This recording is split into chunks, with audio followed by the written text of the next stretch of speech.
and thanks for joining us on Chicago Tonight. I'm Brandis Friedman. Here's what we're looking at.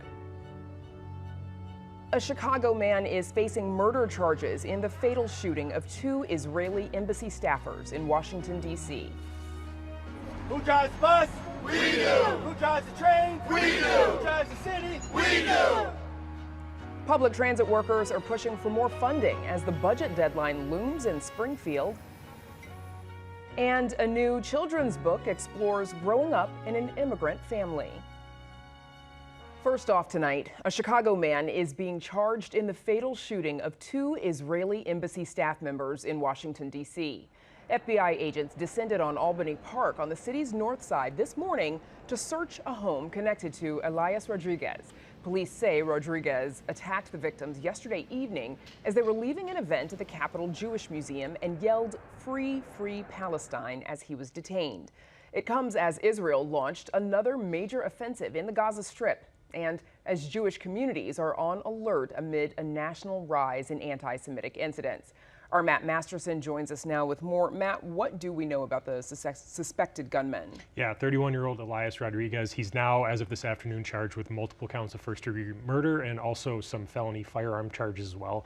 Federal authorities say that he could also face terrorism charges down the road. Those are yet to be filed. It appears he's a Chicago native. He now lives in Albany Park, where that FBI search occurred this morning.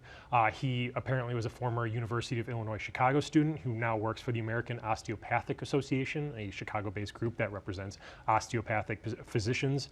And based on his own comments and social media postings, he appears like he had been heavily influenced by the war in Gaza. As you said, he had targeted people coming out of the Capitol Jewish Museum. He reportedly shouted "Free Palestine" as he was being arrested after the shooting. And he had a Justice for Wadea photo in his home window, a reference, of course, to the 6-year-old boy, Palestinian boy, who was murdered in suburban Plainfield back in 2023.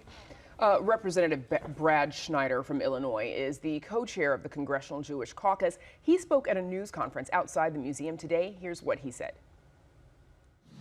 We have seen a rise of anti-Semitism that has been unprecedented in my lifetime.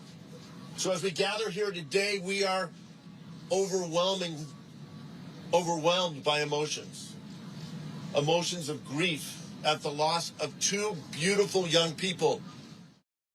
Matt, what other local reaction have you heard? Illinois Governor J.B. Pritzker, who is himself Jewish and had a member of his staff actually at this event in Washington where the shooting occurred, said he was horrified by what happened.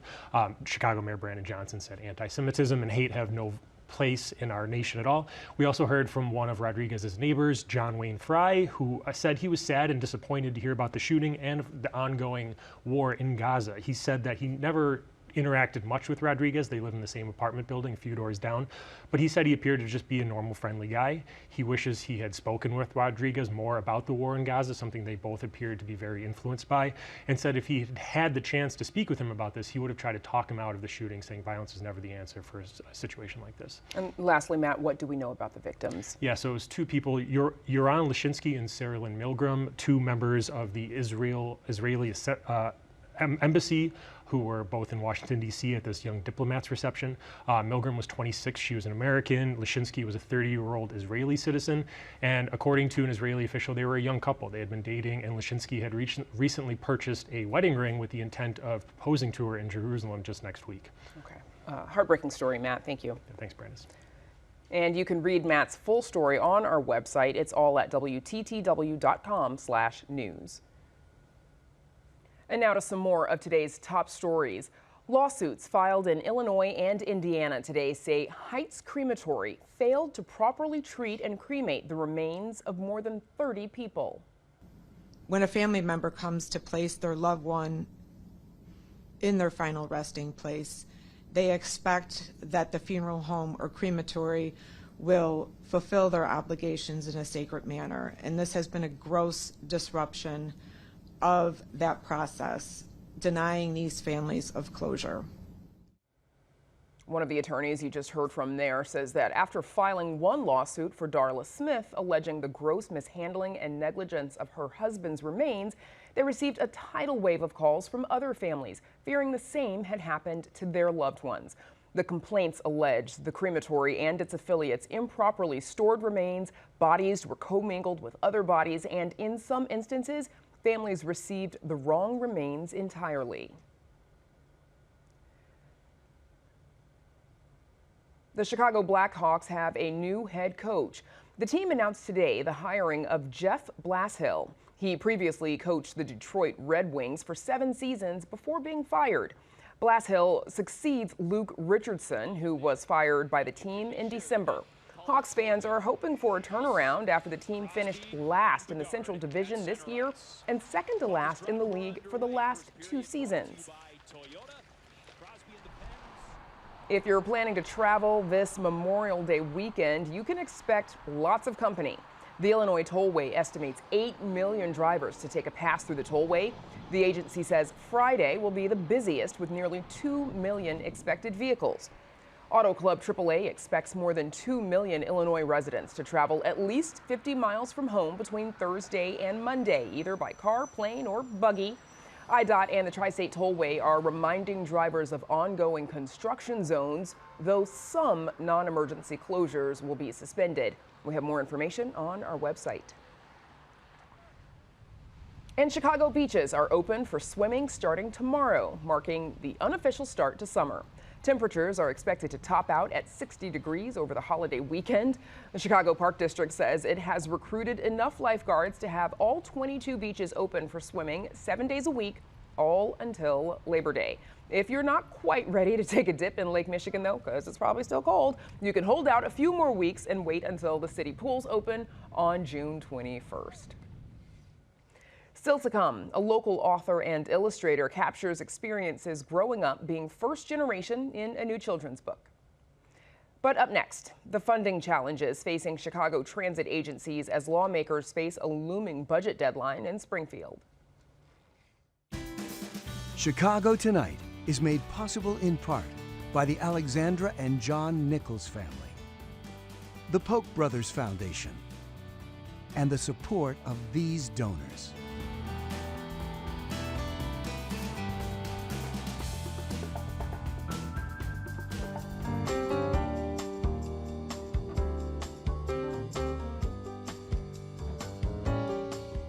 We are just days away from the end of the Illinois General Assembly's spring session, and among the many thorny issues lawmakers are tackling, the future of Chicagoland public transit. CTA, Metra and Pace are facing a $770 million hole in their budget, but lawmakers have been clear that they aren't coming through with any more money unless they see reforms to how those agencies are run. But what those reforms look like and where the money will come from, well, that has yet to be resolved. Here's what one rider had to say at a rally yesterday. I'm worried that I will have to leave the city. I'm worried that other people won't be able to get where they're going. And I am worried about all the excellent workers for the RTA system in its entirety. Joining us to discuss the looming deadline and the impact of transit are Penny McCoach, president of Amalgamated Transit Union Local 308, a union that represents Chicago Transit Authority workers. Orlando Rojas, a train conductor at Metra and legislative representative at Sheet Metal Air Rail Transportation Union Local 653, and Audrey Wenning, senior director at the Metropolitan Planning Council. Thank you all for joining us. Penny McCoach, that clip we heard came from a rally backing a proposal from a number of labor groups. That's an effort you've supported. What kinds of reforms might we see from that proposal? Well, a number of reforms that you may see from that proposal is one of them is safety, safety for the public as well as the employees, better ridership for the public as well. But more so, safety is the number one priority in the reform. Designated police force and things of that nature. Yeah, we've heard from a lot from legislators about safety concerns, and I want to get to those. Audrey Wenning, other proposals have gone farther than this bill, backed by labor groups, perhaps as far as calling, for merging all bus and rail service into one new agency. What would be the advantage of going quite so far? Yes, well, we really would like to see the region take a rider-centered proposal where we I don't have have enough. different functions that are No, handled they at the got me regional stuck in level. the For on this. example, if we had all fare policy handled at the regional level so that riders could transfer between different systems and not have to pay two fares. If we had all service planning handled at the regional level so that connections could be timed well. So we really think there's a lot of opportunity to have everything integrated in a way that it makes it really easy and appealing for riders to travel around the region using transit and leave their car behind. And Audrey, when you speak with lawmakers about these different needs, these different passenger-centric ideas, what sort of a reception do you get? Do you think they're aware of how disjointed this system can sometimes feel? Yes, I'm down in Springfield right now and have been talking to legislators over the past few days, as have many others. And we're hearing that a lot of legislators really are seeing the potential of transformation for the transit system. They feel like this is a turning point. It can be a turning point for the future.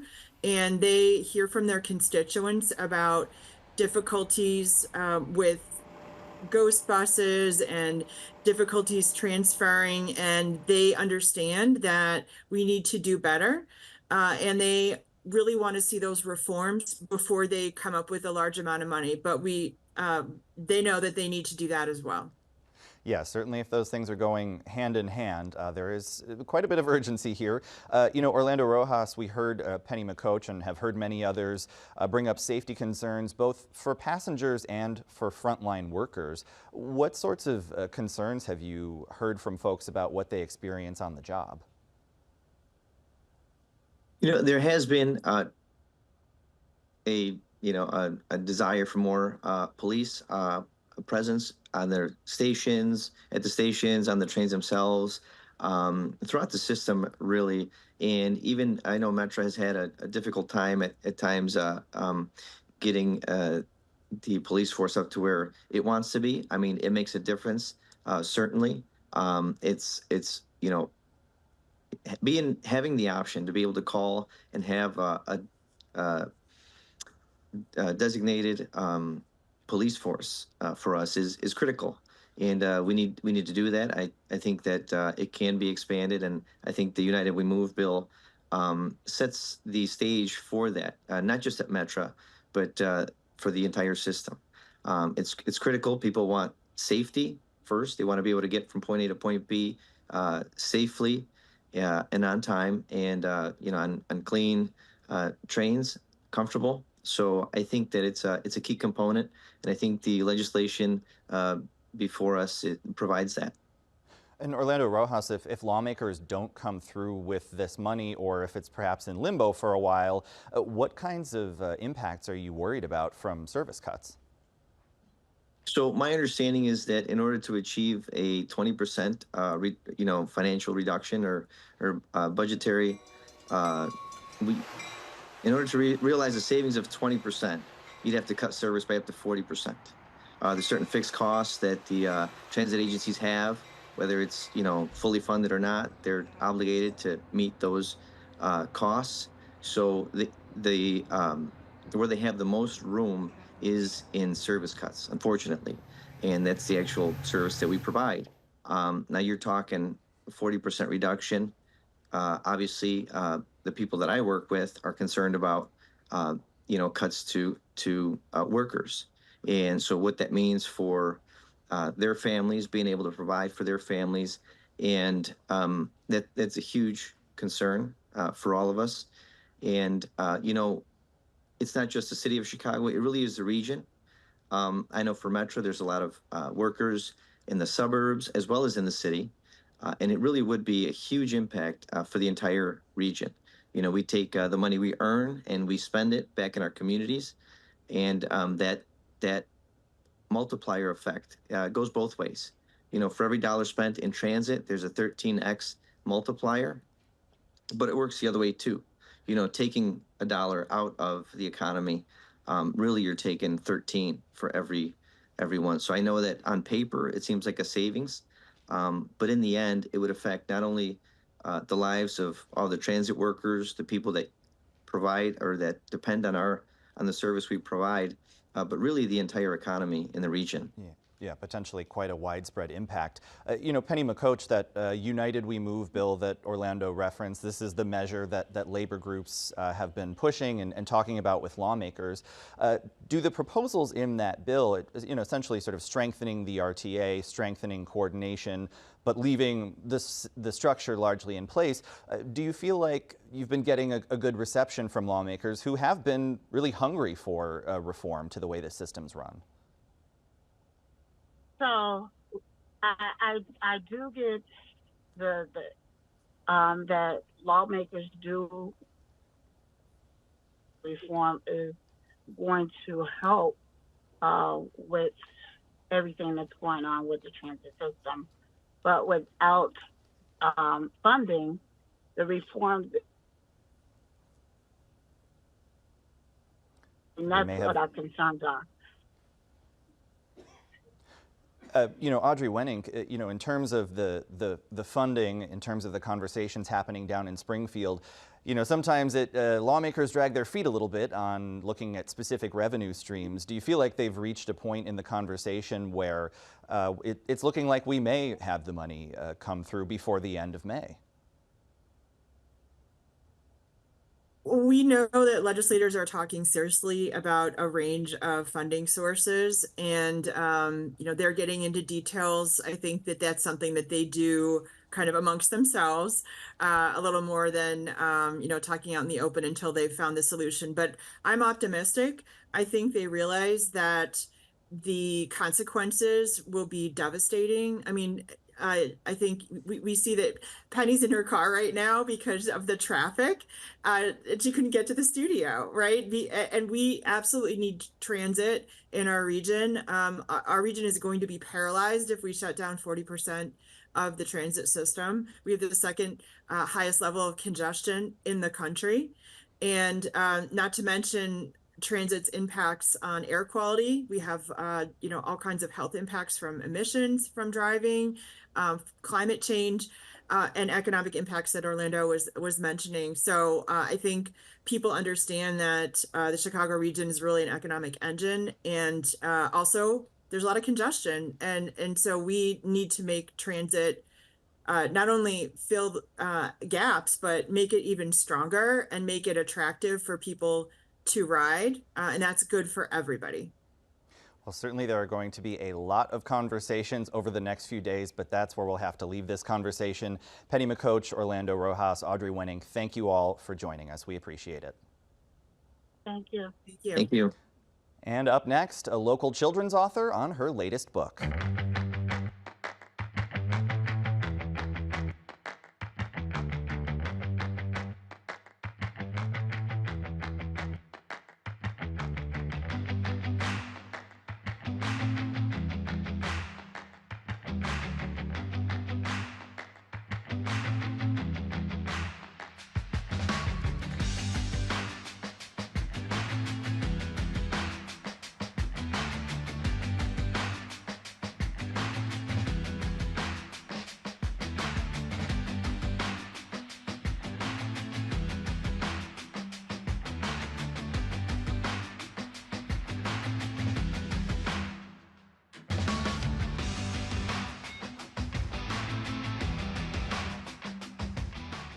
Whether it's connecting with extended family from afar or taking pride in your heritage in the U.S., growing up as a child of immigrants can come with many complex experiences. Local writer and illustrator Jacqueline Alcántara draws from her own childhood to help kids navigate their diverse identities in her new book called Tíos and Primos, Spanish for aunts, uncles, and cousins. And joining us now is the book's author and illustrator, Jacqueline Alcántara. Thank you so much for joining us. Thank you for having me. So this book, it tells the story of a young girl's visit to Honduras, where her family is from. She's excited to meet her extended family. Of course, you're also Honduran. How did some of your childhood experiences inspire the story of this book? Yeah, well, I'm half Honduran. My father's side of the family is lives there, and growing up in Chicago, just really wanting to connect with that part of your identity. But luckily, we were able to take a lot of trips there, and I was given opportunities to connect with my cousins and aunts and uncles. But when you arrive there and you realize the Spanish that you know is only getting you so far, and you're missing out on conversations and jokes, and you really want to bond with people further, that was kind of when I would get frustrated. And so when I was starting to dive into writing this book, I started to remember all of the ways that my family really made me feel so welcome and so accepted and really part of the family despite that language barrier. Yeah, and your character in the book, the little girl, she has a little bit of anxiety about meeting the family and how's it gonna go, but like you said, the family welcomes her in the book and it all works out. Yeah. You have to read the book, though. I don't want to give it away. Honduras is often an underrepresented part of Latino culture. Lots of stereotypes, of course, about all of it. What was it like for you to bring specifically Honduran identity to life through words and pictures as an illustrator? Yeah, I think it's, drawing from your personal experience is always the best, right, when writing and illustrating. So it was a natural thing for me to want to create and want to draw and paint these parts of Honduras that mean so much to me and are also contrasting a lot of the negative rhetoric that we hear about Central America, Central American families. So it's, kind of a great time to have such a positive book out about how loving families are there, how beautiful of a country it is. So it feels great to be able to share a positive story for people to see. Well, and to that point, we are in a time when many people from immigrant communities are facing challenges with current immigration policies and xenophobic attitudes. How do you think your book sort of contributes to, this current national context that we're in? Great question. I guess my hope for it is that it's just contrasting that. And kids and families are able to see positive depictions of their culture that are maybe very different from other sources of media that they're being inundated with, and that they can sit with books like this and others and feel pride and about their own identity and curious about their heritage if they have grown up here and they haven't visited it, and that maybe it sparks them wanting to tell their own story one day as well. In the book, you also talk about the language barrier that the little girl, your main character, experiences. What do you say to the assumption that, because your family is Honduran, that you're fluent in Spanish? Yeah. Has that ever happened to you where someone's like, oh, you're Honduran, you know, right? I think maybe it's more of a, internal issue that I've been dealing with for my whole life of just wanting to be more fluent. But of course, being in situations where maybe you're expected to know more than you do.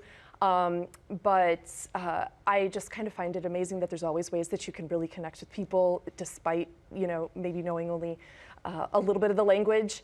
And so it's hopefully a good reminder that there's lots of ways we can bond with people.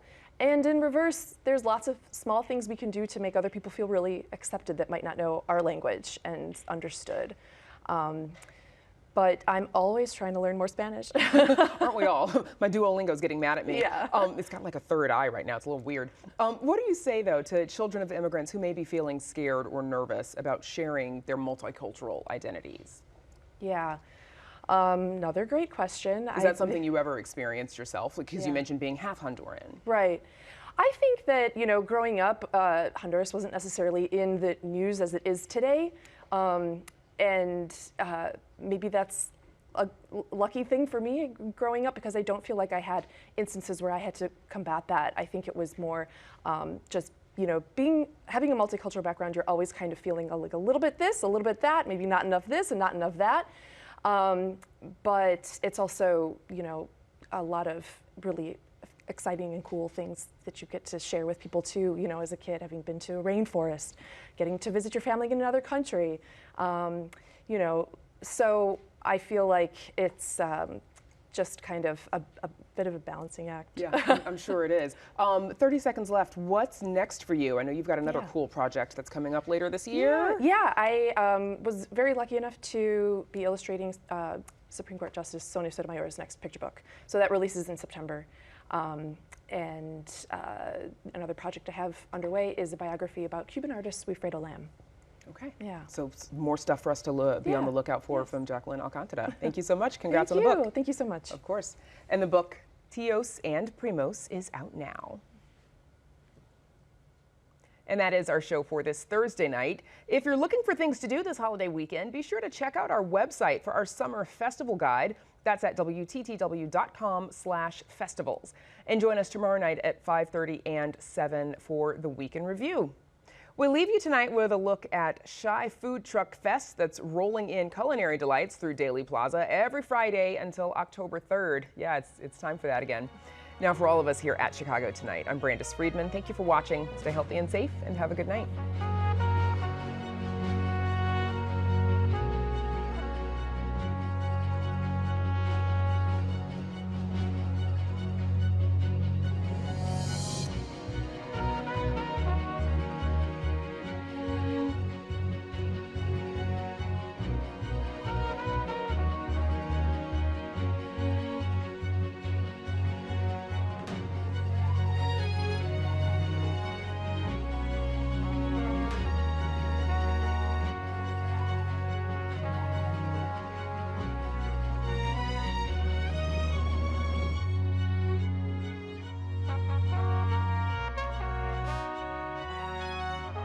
Closed captioning is made possible by Robert A. Clifford and Clifford Law Offices, a Chicago personal injury and wrongful death firm that serves the needs of clients in the Chicago area and throughout the nation.